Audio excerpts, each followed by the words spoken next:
Alrighty, yo, what is going on, everybody? It's your boy, Mr. DDG94 here, back with another reaction video. And today we finna react to the decline of AND1. What happened? I've done a video in the past, but that was a long time ago. Let's do this one again, man. Let's talk about AND1 again. AND1. Yeah, that's what's up. Yeah, probably like, what happened to the wig? Shit started getting itchy, bro. I had to take that shit off. That shit was getting itchy. So I put the hat on instead. This nigga bald. This nigga bald, man. Nah, nigga, you bald, nigga. Ain't no way, bro. Your ass bald, bro. Why you just don't be letting your hair rock out, bro? You bald, nigga. Do you not see the hair? I just don't want to. I just like wearing shit sometimes. I don't like having my hair out. My hair nappy as fuck right now. I don't want that shit out. Fuck y'all. Ball nigga, ball nigga, ball nigga, ball nigga, ball nigga, ball nigga, ball nigga. Why you ain't got no hair up there? But anyways, though, without further ado, let's get right into it. AND1 is a phrase in basketball. In organized games, like in the NBA, it refers to when a player gets fouled while making a shot. They get the 2 points for the basket and 1 free throw. It won! Counted at 1! But in random pickup games, typically without a referee or free throws at all, it's really just a way to brag to your opponent. Saying AND1 is like saying, I was able to make that shot even though you fouled me. Do you see what I mean there? And the brand AND1 was created to reflect that trash-talking street ball attitude. It started out in 1993 as a line of t-shirts featuring an athletic-looking faceless basketball player saying cleverly insulting phrases. Maybe the most famous one said, "Pass, save yourself the embarrassment," but I think my personal favorite is, "Go to church, pray you don't guard me." I know, it's overly aggressive, but that's the point. That's the culture of street ball. Unorganized games at local parks with plenty of trash talk and hopefully flashy moves to back it up. I always think of the movie White Men Can't Jump, released only 1 year before the start of AND1, as a good example of old school emerging street ball. I mean, street ball has existed in some form almost since the creation of basketball itself, but the version of it that we know today was already taking shape and gaining traction in the early 1990s when AND1 came along to catapult its popularity. Amazingly, within just a few years, a small t-shirt business grew into one of the most desired athletic brands, competing right there alongside giants of the industry like Nike and Adidas. Listen to this. In the 2000s, Activision and Ubisoft published video games that were centered around AND1. Tell me if it was the same for you, but there was definitely... This game ass. Street Hoops is a classic, though. But that AND1 street ball, oh my god, that shit was ass. 1 for the road, 2 for the show, hit it. That shit was ass, bro. That song pissed me off, bro. I was like, bro, I couldn't stand playing this game. But Street Hoops is a classic, though. I'll forever love Street Hoops. That was, yeah, forever goated, nigga. Shout out to Street Hoops, nigga. That was the best AND1 game they put out. This shit right here, nigga. This shit right here, nigga.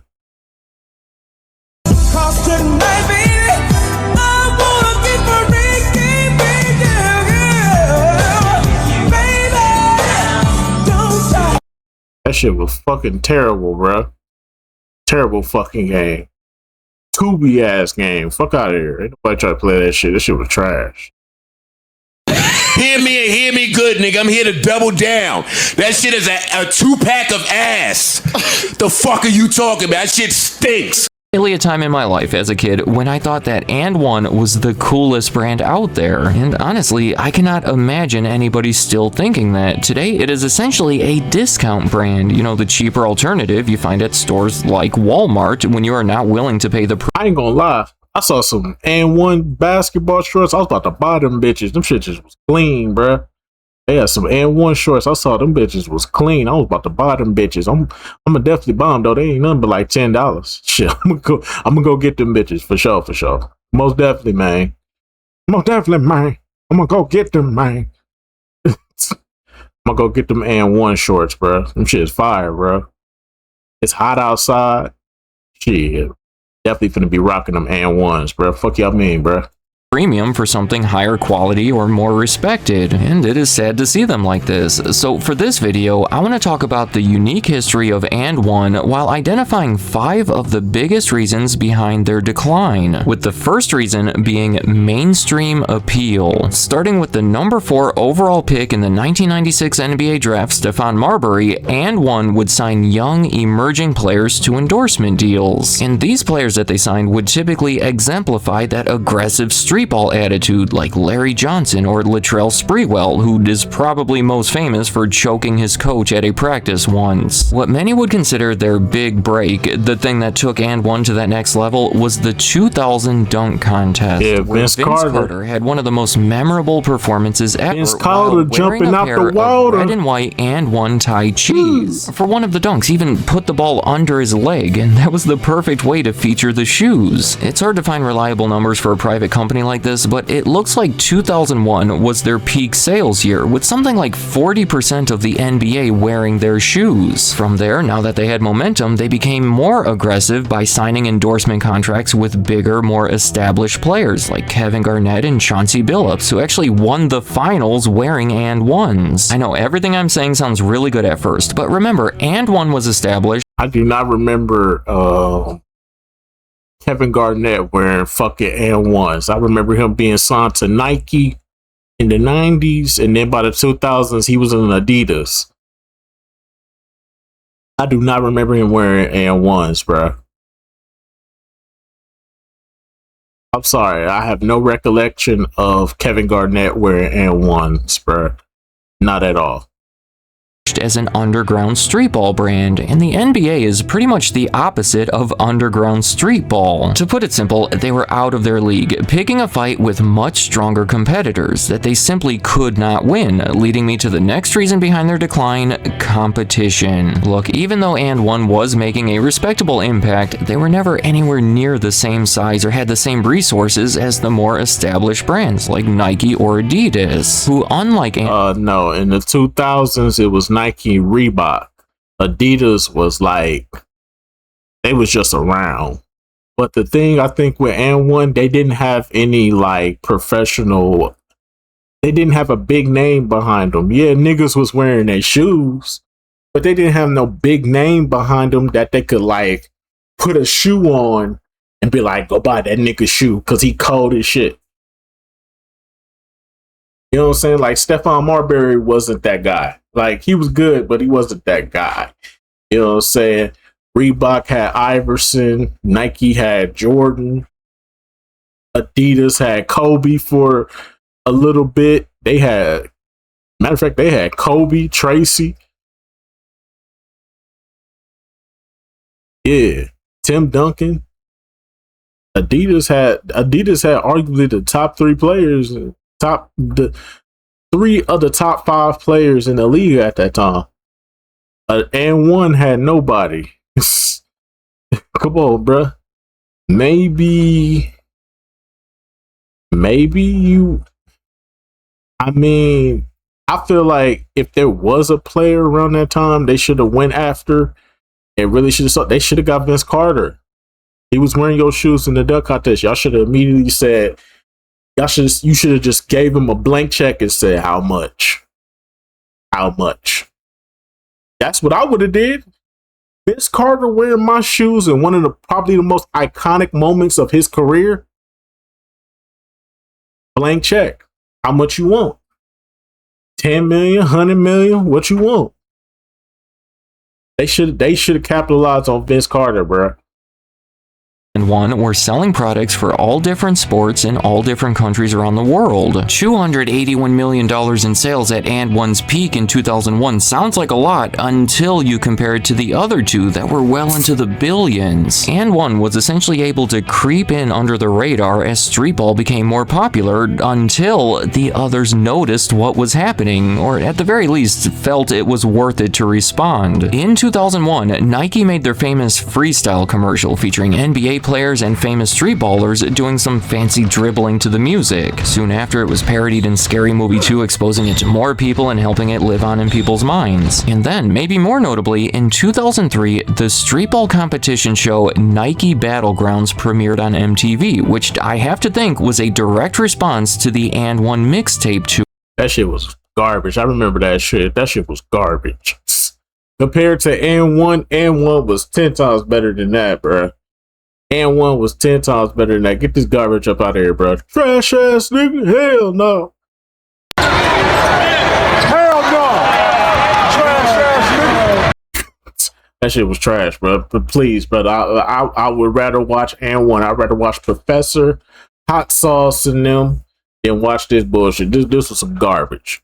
Which means that I'm going to have to go back for a second. See, in the late 1990s, Rafer Alston, also known as Skip to My Lou, was the street baller featured in AND1's original VHS mixtape. It was a compilation of his flashy plays set to hip-hop music that AND1 distributed, often by including it with the purchase of one of their products. Much like everything else with this company, it started as a real underground effort that quickly started becoming mainstream. That original Skip mixtape led to more mixtapes that ultimately led to the mixtape tour, where some of the best street ballers would travel to different cities competing against local street ballers, often one-on-one, who were hoping to be featured on future mixtapes or even win a spot on the tour. In fact, the Professor, famous street baller who I think most of us know from YouTube at this point, won a spot on that tour in 2003 and quickly became one of the most famous people associated with the brand, later being featured alongside some of the others on the cover of Sports Illustrated. That tour became so big that it was aired on ESPN and expanded to around 30 countries. So getting back to the competition, Nike Battlegrounds was their response to it. That shit was trash. Other efforts by Nike and Adidas pulled people away from AND1. No, I should remind you that most of the top players in the NBA were already signed with one of those two companies, and then many of the players that were endorsed by AND1 were leaving to sign better contracts with these competitors. For example, Kevin Garnett and Chauncey Billups both left AND1 in favor of signing what would become lifetime endorsement deals with Adidas. By 2005, AND1 had lost its momentum, sales were falling, and the company was sold to American Sporting Goods, and that sale led to further complications, leading me to my next reason on the list, changing ownership. Yeah, this AND1 was founded by three businessmen who had recently graduated from the University of Pennsylvania. The idea for it was technically derived from a school project, and the three of them remained in charge through the height of its popularity. However, in 2003, co-founder Tom Austin left the company, and 2 years later, the other co-founders, Seth Berger and Jay Gilbert, decided to sell it. And I think it is safe to say that the new owners did not have the same passion or potentially the same talent for this type of business. Not Again, at all. with a private company, all I can really do is speculate what was happening behind the scenes, but it seems like as the customers and audiences started slipping away, it became inefficient to maintain such a large operation, so they responded to that by downsizing. I'm thinking they invested less money into new designs and performance features. The tour became smaller each year until it was discontinued, so you can see how decisions like that can reduce the company to a stripped down version.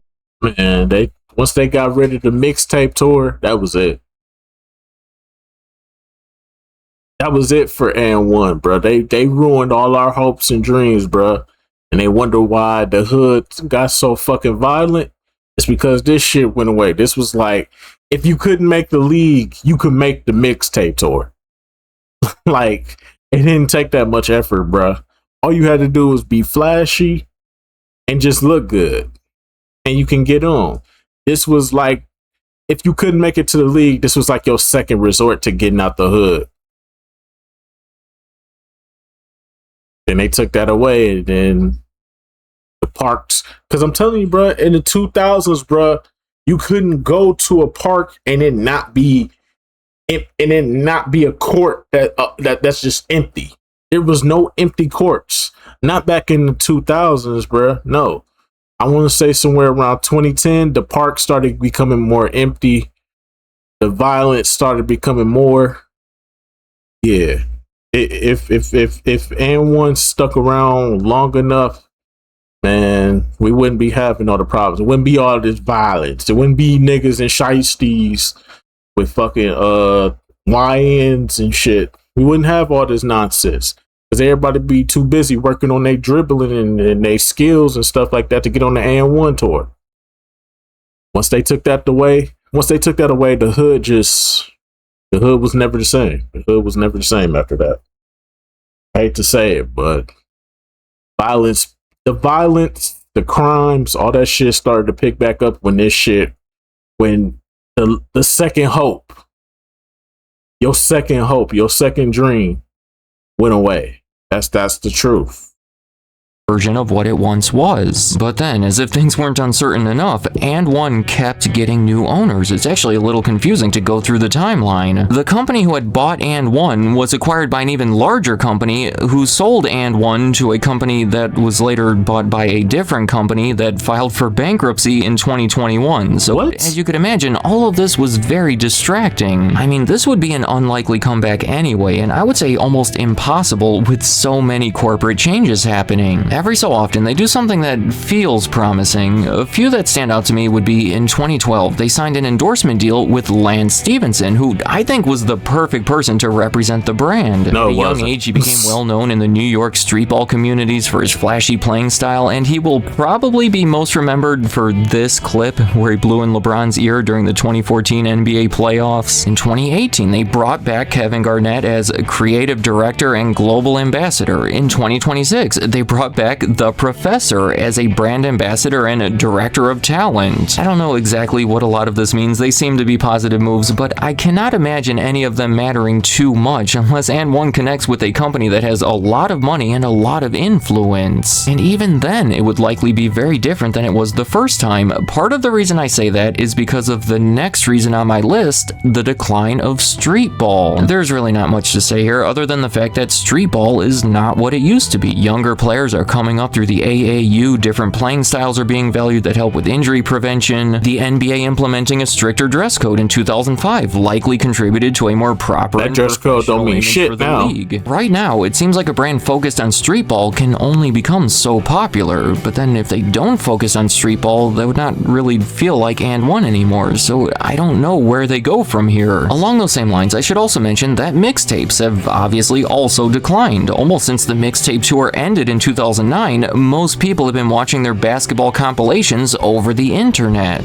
The players no longer need a company like AND1 for their moves to be seen. I think the Professor himself, with his 2 billion YouTube views since his channel was created in 2009, has proven that better than anybody. Honestly, when you think about it, it is not surprising that a company built on streetball style mixtapes is not doing well in the 2020s. It is not a practical business anymore, and becoming a mass market, low-end alternative may have been one of the more realistic ways to keep it alive, especially when you consider the final reason on my list, the brand has become lame. It's a blunt way to say it, but I started off this video by saying I cannot even imagine someone thinking that AND1 is not lame, bro. It's just not.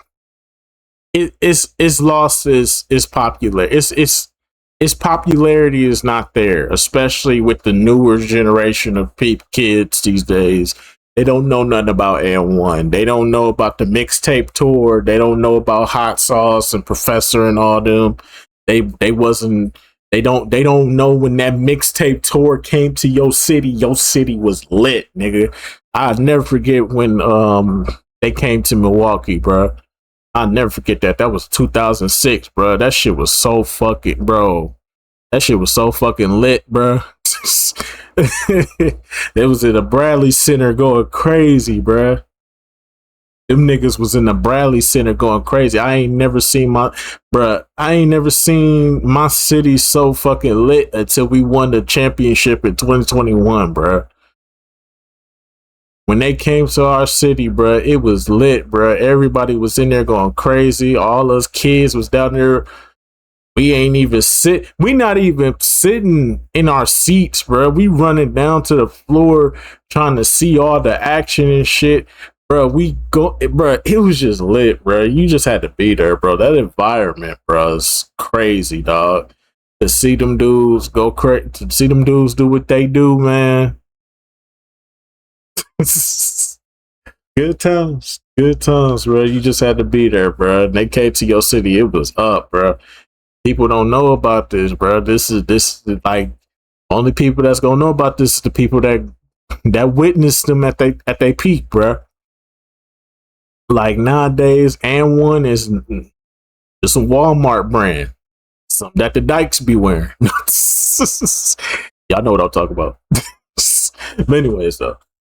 Is still cool, which is a major issue for a fashion brand. So many cutbacks over the years have led to less impressive products that I believe are mostly manufactured by third parties with licensing deals at this point. Back when that tour was still happening, they were accused of offering the players contracts that were way below what they were worth, sort of taking advantage of their vulnerable position as lower class ball players and profiting from it. It can all be debated. I would even debate that trash talking and cockiness has become less accepted in favor of humility. Whatever the reason, the fact of the matter is that AND1 has been— them t-shirts would still go hard today. If they retro these shirts, that's the problem. They not selling the shirts no more.